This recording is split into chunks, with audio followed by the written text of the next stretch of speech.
finish things up here with Nebraska coach Amy Williams. Coach, would like to make an opening statement and take questions.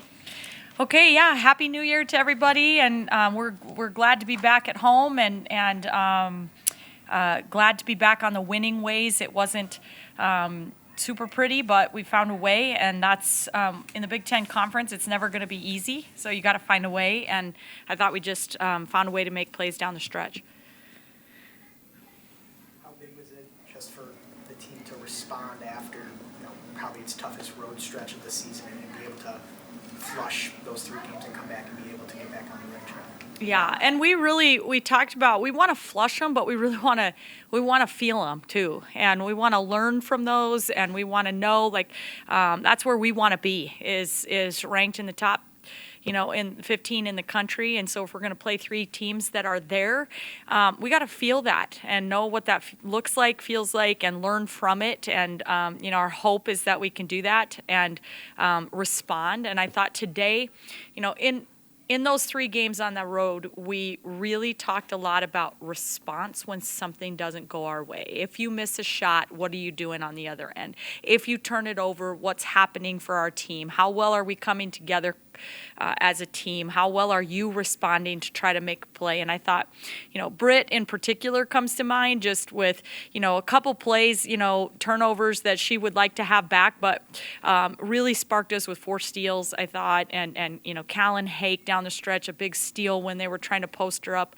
with Gabby Elliott. And, just some smart basketball plays where our response to the negativity was better. And that's something that we can grow from. But we've got some things to take from this game, and I thought there were plenty of times we could have put it away that we didn't. You guys took your foot off the gas. How do you develop more of like a killer instinct when you go up 10 at the start and then have a 15-point second half lead and let them come back? Yeah, I think the biggest thing is just kind of knowing what it was that got us to the 15-point lead. And I thought there were a couple times where we just went away from the things that put us up and gave us kind of that distance. And we just we got to continue to go back to the well. What do you have to do on a day like this where the shots aren't falling and you have to just kind of push through that? How do you have to adjust and work through that? Yeah, I think that's the biggest thing. We haven't really shot the ball particularly well for about 4 games. And so we're trying to figure out, how do we respond? How do we grind through that? How do we continue to get paint touches? How do we create something on the defensive side that can create some offense for us? But also just really evaluating what are the more high percentage shots. It's not just threes in general, but do the threes come after a paint touch? Do the threes come after, penetration? Do they come after we've been able to collapse defense? Or are we just making one pass and jack it up without a post touch? And, those kinds of things matter with our ability to score, and those are the things that we're paying attention to, evaluating, and trying to really, find the rotations and lineups and things that are going to be able to do that. Britt, you mentioned she's the one that kind of jumps to mind for you on responding. What does that say as a true freshman, that she's the one setting the tone? Yeah, I think she's just coachable. I think that's part of it, is that she's paying attention. She's coming in and watching film individually with our coaching staff and really breaking things down. And so she's had, and then she's coachable. She's doing the things that we're asking her to do. But I think late in that 4th quarter, when the game was tied and we came out of the timeout huddle, we put the ball in her hands in a ball screen action, and she made a big shot. And, that's the kind of thing that I've watched her do her whole basketball career, and something that we're going to continue to lean into. In that moment, or I guess in that sequence, she started it, but that was a 11-0 run, and Allison and Kendall both made pretty big. Well, Kendall made a big 3, but Allison made a couple big plays. That offensive rebound was pretty big. Huge. I thought Allison was huge. I just told Matt that on the radio. I thought Allison's presence on the court was just really big for us. I thought she made a couple big plays on the defensive side of the ball that maybe didn't show up in the stat sheet, but then just the confidence to be able to handle the basketball, wait till we were set. They were heating us up. She has good timing. She had good confidence. She had good knowledge. She knew what we wanted to run, what we wanted to be in. but the kiss off the glass bucket and the 2 free throws that she made, as well as that offensive rebound that I think led to a couple more free throws or something for our team, or another bucket, or maybe it might have been Coley's 3 or something.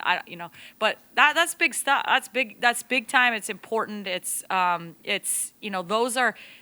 Allison, she's in her 4th year. She has missed a lot of that career because of injury, but, that's a 4th-year player making plays down the stretch. Kendall Coley hitting a huge 3 there, making 2 free throws, just a senior that's stepping up to make big plays down the stretch. Alexis didn't have her best offensive night, and but she made a huge bucket in the paint there late in that stretch when we needed it the most. And those are the things we need our team to do.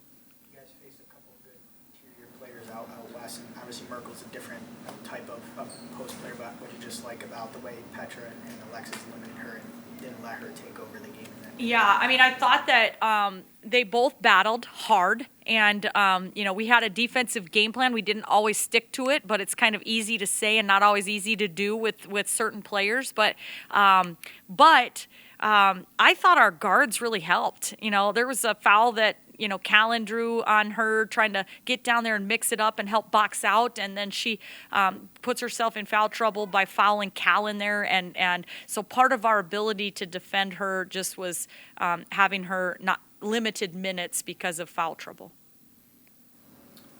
This is the 50th season of Nebraska women's basketball. Just what did it mean to have 5 decades of players back in the house today, and then also just for the players from the 70s to see how far this program's came?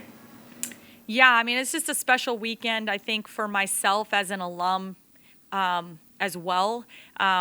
Number one, this weekend means a lot to me just to have everybody back. Obviously, the weather didn't cooperate as much as we would have liked, but several of my former teammates and coaches not able to come back because of that. But just a really cool thing to celebrate the 50 years of this. We never want to lose sight of the people who paved the way for us. And last night, just being able to share a lot of stories with the alum that are back about just the way things have changed kind of in the 9 years I've been the head coach here, but since in the 50 years since we've been playing women's basketball at the University of Nebraska. So what a fun group. We just really appreciate everybody that made the effort to be back and connect with our players and support this program.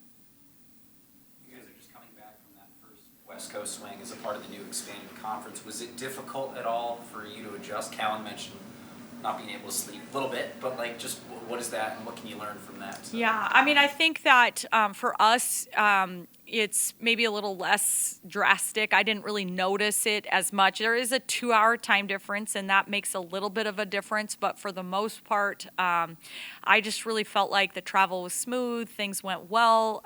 We just ran into some buzzsaws. We didn't rebound the way we needed to. We didn't, it was on the court stuff that mattered way more than any of the logistics of traveling out west. Feel good to get a win after 20 days of one not playing at home and not winning. Yeah, it feels great. It feels great. We know how difficult and competitive the Big Ten is from top to bottom this year. So any win is a great win, and it's awesome to take care of business here at home. And we know it's going to be even more challenging on Wednesday. Anything else for Coach Williams? All right. Thanks, guys, for being here. Just as a note on those Kendall Coley free throws at the end First of her one. first free throws of the season. Yeah. She made them both.